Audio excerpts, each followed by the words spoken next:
I am Kim Tracy with the Maxwell James Speaker Agency. So excited to be here with TC North out of Colorado. How are you doing today? I'm doing great, Kim. So we are going to be talking about one of our favorite topics. It is the 12 benefits of increasing your self-confidence. And I'm going to guess that you're going to share some benefits that I'm not aware of. Yeah, thank you, Kim. And this is one of my favorite topics. And so, yes, the extent that confidence affects us really surprises people. So I'm going to do these quickly today, and in future interviews, if you want, we'll just drive into some depth on any one of them. Does that work? Absolutely, 100%. Go for it. All right. So I'm going to look at my notes so as you said earlier, don't you remember all the 12 benefits? It's like, I know all the 12 benefits, but don't necessarily remember them as I'm saying them. He's only 25 years old, you guys. With a 64-year-old memory.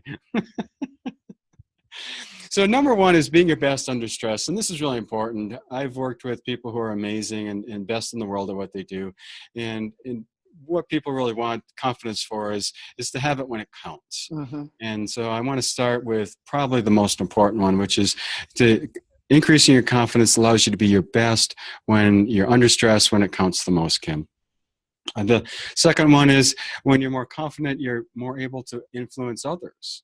So in conversations, whether you're being an influencer in a family situation or in a business situation, or you're on stage as a presenter, having confidence, people are willing to listen to you. They believe what you say. They give you more credibility, more cred, if you will, with confidence. The third one is having leadership presence or executive presence. And presence is that vibration that people feel when you show up. It's like, who is this person and what is this person? And do I like them? Do I trust them? Are they confident? Are they scared? And people actually trust people who are more confident than they trust somebody who comes with a lot of anxiety or nervousness. Perfect. I'm going to have you raise your microphone just a little bit higher. All right, you got it. Perfect. Keep going. The fourth one is exuding more positive attitude, and people always want to be around people who are more positive than negative. And just saw a piece of research saying that positive people actually live longer than negative people, which yeah. When you're being confident, people feel more valued in their interaction with you than when you're feeling scared, because it's easier to connect when you're confident. So people actually feel more valued. People who are confident tend to rise to the top. And so if it's important to you to be very successful at whatever you're doing, by being more confident, you're more likely to get to where you want to go. The seventh one is, this is funny, and I wrote an article, and Kim, this is the most popular article I've ever had on my website. And I published a bunch of places. I originally wrote it for a website called yourtango.com, which does a lot of sex and relationship stuff, but I was one of their experts, not on sex. Oh my gosh, you guys, this is a PG podcast. Not on relationships, but I was an expert on mastering fear and developing confidence. Just clarity. When I put it on my website first, actually it's the most read article on my whole website, which is really funny. And the whole concept of confidence is sexy. So you increase your confidence, you actually are more sexy to the opposite gender or whatever gender you're trying to attract. You guys, keep your head and minds out of the gutter.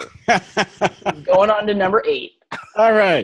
It reduces your negative thoughts, keeps you, as we talked about, more positive, but actually by reducing your negative thoughts, it's easy to be more positive, and express your confidence. The ninth one is you experience more fearlessness, and you experience less anxiety.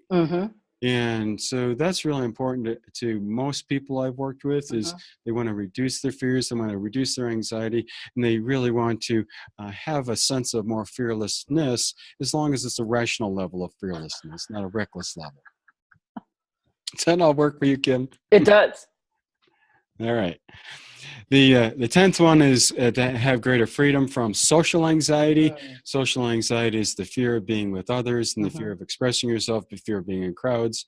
And so confident people, even introverted people, like I'm very introverted, but when you're introverted and confident, it's easier to be in crowds, even if it's not your most natural place to be. And the 11th is it increases your energy and motivation. It's easier to take action when you're confident than when you're scared. Pretty obvious. And the last one I really like is confidence adds to your happiness. It adds to your joy. Because if you think of the opposite, it's being anxious and nervous and fearful. There's no happiness in those states of being. So confident people are literally happier people. So how do you summarize the benefits of being more self-confident? I think the summary is that confident people are able to attain more of what's important to them in life. And they're able to live a more satisfying life, whether it's being successful at work or successful as a parent or successful at whatever you do, or just feeling good about yourself. It's just a happier, more joyous life. So give the audience a tip on how to build their self-confidence. Oh, so I want to share a tip that came from, I'm not working with a whole lot of athletes anymore, but every once in a while I'll accept one. And I accepted this 16-year-old girl who's just this nicest kid. It's like I just was excited to work with her because she's a great kid. And at the end of a session just the other day, she said, one of the things that she'd learned about confidence, this didn't come from me, it actually came from her dad, which I thought was just really wise advice. Her dad had said, just focus on one small thing at a time and get better at that one thing. And so she translated that into each practice, she's going to focus on one thing to get better at. The coaches will do what they do and she'll do whatever they ask. But in her mind, she's only working on one thing in every practice and one thing in every competition. And that's a way to build confidence. That is fantastic. If you would like to bring TC in for one of his amazing keynotes or workshops, please contact me through maxwelljames.net. Thank you so much. You're welcome, Kim.